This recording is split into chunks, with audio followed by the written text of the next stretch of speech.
ये बहुत ही खुशी की बात है कि मरहूम मोहम्मद शहाबुद्दीन साहब की बीवी हिना शहाब जी और उनके बेटे उसामा साहब का राजद परिवार में दोबारा आगमन हुआ है। कि मरहूम शहाबुद्दीन साहब हमारे पार्टी के एक फाउंडर भी रह चुके हैं और एक कद्दावर नेता भी रह चुके थे। और राजद की ओर रुख करने वाले हम यहाँ के जितने भी अल्पसंख्यक हैं, मैक्सिमम आप देखें तो राजद ही की तरफ रहते हैं। कुछ अपने जो नाराज़ हुए होंगे वो इनके आने से पूरी तरीके से ताकत 18 का 18% अब आरजेडी के सपोर्ट में ही रहेगी। नमस्कार, मेरा नाम हर्ष कुमार, आप देख रहे हैं न्यू बिहार .in।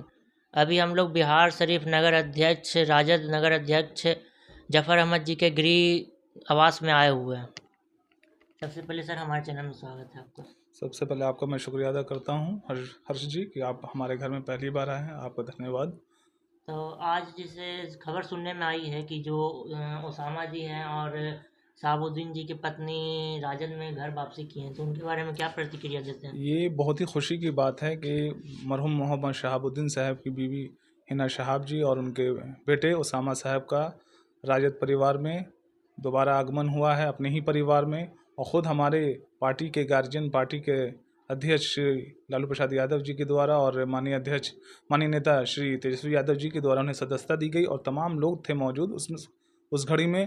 और ख़ुद हमारे माननीय नेता श्री तेजस्वी यादव जी ने जो प्रेस कॉन्फ्रेंस कहा कि मरहूम शहाबुद्दीन साहब हमारे पार्टी के एक फाउंडर भी रह चुके हैं और एक कद्दावर नेता भी रह चुके थे।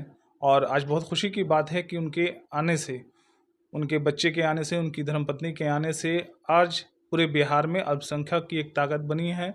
और मुझे पूरी उम्मीद है कि आरजेडी पार्टी इस बार अपना बिहार में जो 2025 की विधानसभा चुनाव होने जा रही है, इनके आने से कहीं ना कहीं आरजेडी को एक मजबूत सरकार बनेगी। मुझे पूरी उम्मीद है। और जो लोग ये सोच रहे थे कि अब शहाबुद्दीन साहब के नहीं रहने से उनके पार्टी की आरजेडी कमज़ोर हो जाएगी, तो कहीं ना कहीं घर तो वापस होना ही है। ये आपस के मामले रहते हैं, हर घर में कहीं ना कहीं कुछ ना कुछ होता है वापसी, लेकिन होना ज़रूरी था। आज हुआ चाहे कल हुआ, लेकिन होना ज़रूरी था और ये बहुत खुशी की बात है। 2025 में जो आगामी विधानसभा चुनाव है, देखने में आ रहा है कि बहुत बड़ा हलचल नज़र आया है आज के दिन, तो क्या कुछ उसके बारे में प्रतिक्रिया देते हैं? ये हलचल नहीं है, ये ऑलरेडी आपको पता होगा पिछले 15 से 20 दिन पहले भी हमारे उसामा साहब हमारे माननीय नेता श्री तेजस्वी यादव जी से मुलाकात करने भी आए थे। और दोनों में काफ़ी गुप्त मीटिंग भी हुई थी और मुलाकात हुई। मुलाकात होने के बाद एक तिथि रखी गई होगी हमारे माननीय नेता के द्वारा और श्री लालू प्रसाद यादव के द्वारा आज उन्हें बुलाया गया, निमंत्रण दिया गया, वो आए और उन्होंने पार्टी को ज्वाइन किया। उनके सदस्यता में आज जो बिहार में 18% मुस्लिम वोट है, तो क्या लगता है कि इस बार राजद की ओर मिलने वाला है? राजद की ओर रुख करने वाले हम यहाँ के जितने भी अल्पसंख्यक हैं, मैक्सिमम आप देखें तो राजद ही की तरफ रहते हैं। कुछ अपने जो नाराज़ हुए होंगे वो इनके आने से पूरी तरीके से ताकत 18 का 18% अब आरजेडी के सपोर्ट में ही रहेगी। तो प्रशांत किशोर जी का भी जो इस बार नया पार्टी जो गठन हुआ है जन स्वराज, तो उसके बारे में भी तो कुछ वोट कट सकता है उधर? जन स्वराज जो एक पार्टी है, मैंने अभी कहा ना कि अभी कुछ दिनों पहले माननीय मुख्यमंत्री श्री नीतीश कुमार जी के द्वारा एक वीडियो दिखाया गया था। हमारे नेता ने उस वीडियो को याद दिलाया कि प्रशांत किशोर जी क्या हैं और क्या थे। उन्हें अमित शाह जी के द्वारा ही बुलाया गया था बिहार में, उन्हें दिया गया था, कुछ बनाया गया था। उनके आने का मकसद ही यही रहा कि यहाँ से मुसलमानों को बहकाओ और यहाँ बीजेपी को लाओ। क्योंकि हमारे माननीय नेता श्री तेजस्वी यादव जी ने उनके हलचल को समझ लिए और तमाम लोग जान गए कि ये हमें बिहार में बीजेपी को लाने के लिए ये षड्यंत्र रचा जा रहा है। सोशल मीडिया पर ये भी चल रहा है कि ये जो जन स्वराज पार्टी है बीजेपी का बी टीम कहला रहा है। बिल्कुल बी टीम है। तो क्या प्रतिक्रिया देते हैं इस पर? मैं यहाँ के मुसलमान जान रही है इस चीज़ को, यहाँ के मुसलमान जान रहे हैं कि प्रशांत किशोर जी जो दिमागी खेल खेल रहे हैं मुसलमानों को बहकाने के लिए, वो काम अब नहीं होने वाला है। तो उनको मेरे ख्याल से मुसलमान वोट भी जान चुके हैं कि जो इस बार बहकावे में नहीं आना है। और ये आज का जो दिन मैंने बताया ना, आज के जो शहाबुद्दीन साहब मरहूम की फैमिली के लोग जो ऐड हुए हैं, तो अब तो मुसलमान 110% जो कन्फर्म है कि वो आरजेडी की तरफ है। हाँ, और आप जनस्वराज का तो आप मेरे ख्याल से आप खुद जान सकते हैं कि क्या उनका सिचुएशन रहेगा, क्योंकि उनको अभी लोग जाने ही हैं कितने अच्छे से, मुझे सबको पता है।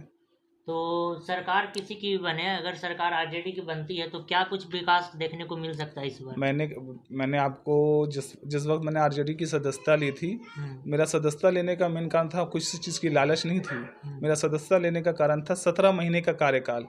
मैंने माननीय नेता श्री तेजस्वी यादव जी से ये भी कहा था कि आपके कार्यकाल में जो 17 महीने में जो कार्य हुए, उससे प्रभावित होकर के मैंने आपके पार्टी को ज्वाइन किया, है ना। उन्होंने 17 महीने के कार्यकाल में जो उन्होंने रोजगार दिया हमारे राज्य के लड़के और लड़कियों को, जो शिक्षा का बीपीएससी के थ्रू, आज के डेट में जितने घर में चूल्हे नहीं जल रहे थे, जिस घर में और जिसकी बच्ची पढ़ रही थी, आप ये रोजगार को एक अलग ही चीज़ से देख सकते हैं। जैसे आज के डेट में अनमैरिड लड़कियां जो जॉब कर रही हैं, आप सोच सकते हैं आने वाला भविष्य उनके लिए कैसा होगा, उनके ससुराल में उनकी इज्जत कैसी होगी कि हमारी बहू जो आई है वो एक टीचर है, गवर्नमेंट टीचर है, जिसके घर में बेटा पढ़ा हुआ था, बेरोजगार था, आज उसके घर में चूल्हा जल रहा है। तो ये आप केवल रोजगार ना देखें, ये देखें कि उनको क्या चीज़ मिला इनके कार्यकाल में। और तमाम ये केवल हमारे जैसे माननीय नेता कहते हैं ना कि आरजेडी पार्टी MY वाली पार्टी नहीं रही, अब A to Z वाली पार्टी रह चुकी है। और तमाम लोग जानते हैं अगर बिहार में विकास चाहिए, बिहार में अगर स्वास्थ्य के लिए काम करना चाहिए, तो यहाँ हमें तेजस्वी की सरकार को लाना पड़ेगा। जदयू की सरकार तो दावा ठोक रही है कि ये जो नौकरी पिछली बार जो सरकार में थे तो दिए हैं, तो लेकिन वो जदयू के द्वारा दिया गया है। तो अपने जब वो गठबंधन में थे, बीजेपी गठबंधन में थे, तो उस वक्त क्यों नहीं दिया गया? अभी तो हमारे माननीय नेता ने एक चीज़ और अनाउंस किया है बिजली के बारे में। ये तो आपको पता ही है कि बिहार में बिजली अब कितना यूनिट फ्री मिलेगा, 200 यूनिट फ्री मिलेगा। अब आप सोच सकते हैं कि 200 यूनिट का क्या मूल्य होगा, क्या रेट होगा, और तमाम बिहार की जनता को इस चीज़ का लाभ मिलेगा। बिहार की जनता भी बिजली से त्रस्त हो चुकी है, बहुत ज़्यादा त्रस्त हो चुकी है। आप अगर आप लाइट नहीं जलाते हैं, फिर भी आपका जो मीटर है वो स्मार्ट मीटर जो ब्लिंक करता रहता है, उससे भी क्या होता है, आपका मीटर उठता है। जिस घर में लोग डर से गर्मी में रह भी रहे तो डर से पंखा नहीं, इतना बिजली बिल कौन जमा करेगा, क्योंकि महंगाई इतनी ज़्यादा है। तो हर चीज़ को सेव करने के चक्कर में सुनने में आ रहा है कि जो नीतीश सरकार के द्वारा जो स्मार्ट मीटर लगाया गया था वो जबरदस्ती सबके घरे में लगाया गया है। बिल्कुल, ये बिल्कुल भी बात सही है। मैं फॉर एग्जांपल अपनी ही वार्ड का ही मैं देता हूँ कि बहुत लोगों ने इस स्मार्ट मीटर का विरोध किया था। उन्होंने कहा था कि ये स्मार्ट मीटर नहीं है, बल्कि ये मीटर जो है सबका ही घर के अर्थव्यवस्था को चौपट कर रहा है, और इस चीज़ के लिए विरोध भी किया गया था। लेकिन ज़बरदस्ती सरकार और बिजली विभाग के द्वारा इस चीज़ को लगाने के लिए मजबूर किया गया। उनके घरों से बिजली के मीटर को कबाड़ा गया और कबाड़ के कहा गया कि नहीं, अब ये मीटर लगाया जाएगा। तो कुछ दिन पहले मतलब कांग्रेस सरकार भी, राजद सरकार भी इसके खिलाफ आंदोलन किया गया था, तो मगर उसके प्रति कोई प्रतिक्रिया नहीं लिया गया। हम लोगों ने उस वक्त कहा था, जिस वक्त आई थिंक 2 अक्टूबर को इसके बारे में धरना प्रदर्शन पे हम लोग थे, तो उस वक्त में कहा गया था कि अगर ये चीज़ सरकार वापस नहीं लेगी तो हम लोग लगातार धरना करते रहेंगे, धरना प्रदर्शन करते रहेंगे। और अभी हमारे इस चीज़ में हम लोग अभी बैठे नहीं हैं, सरकार के फैसले का इंतज़ार कर रहे हैं। अगर हमारे अगेंस्ट फैसला आता है तो ये लगातार ये धरना जारी रहेगा, जो भी करना पड़े। अगर राजद की सरकार आती है तो यहाँ बिहार में बिजली मीटर के प्रति क्या एक्शन लिया जाएगा? ये तो आप भली भांति जानते हैं हर्ष जी कि अभी हमारे ही नेता ने खुद इसकी विरोध किया है, और जब उनकी सरकार आएगी तो फिर इसका तो विरोध किया, वो खुद इसी चीज़ को साइड करेंगे कि इसको हटाओ और बिहार को बचाओ का काम किया जाएगा। दूसरी बात यह है कि जो बिहार सरकार अपने जीडीपी का लगभग 18% शिक्षा के प्रति खर्च करती है, लेकिन अभी भी बिहार में शिक्षा मतलब त्रस्त है। तो राजद के प्रति क्या एक्शन लिया जाएगा इसके पर? यहाँ तक एजुकेशन की बात आती है, ये केवल लिखित है रहा है कि 18% और 17%, 16% जो भी है, लेकिन आप बिहार की शिक्षा को देखें, कहीं ना कहीं अभी भी शिक्षा का स्तर जो है वो काफ़ी डाउनफॉल में है। सरकारी कॉलेजों स्कूलों में कोई शिक्षा का अभी आप कई युवाओं को ऐसे देखें कि लोग युवा इंटर में है या मैट्रिक में है या 9th और 10th में है, बट उन्हें उस हिसाब से वो पढ़ाई नहीं मिल पा रही है, वो शिक्षा नहीं मिल पा रहा है जिससे वो किसी कंपटीशन लेवल की तैयारी कर पाए। मुझे उम्मीद है कि अगर हमारी आरजेडी की सरकार आएगी, मैं खुद माननीय नेता श्री तेजस्वी यादव जी से मुलाकात करूंगा इस चीज़ के लिए, अगर शिक्षा के बारे में बात, क्योंकि मेरा बैकग्राउंड खुद प्रोफेशनल एजुकेशन से रहा है और मैं खुद already as a teacher, as a principal मैं काम कर चुका हूँ।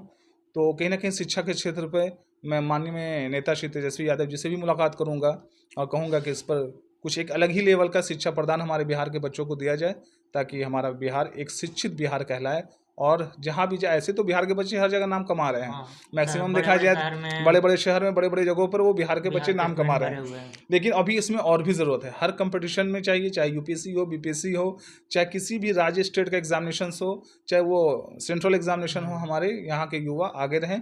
और यही मैं कामना करता हूँ यहाँ का शिक्षा इस हिसाब से बढ़े, लोग बिहार को एक अच्छा एजुकेटेड स्टेट माने।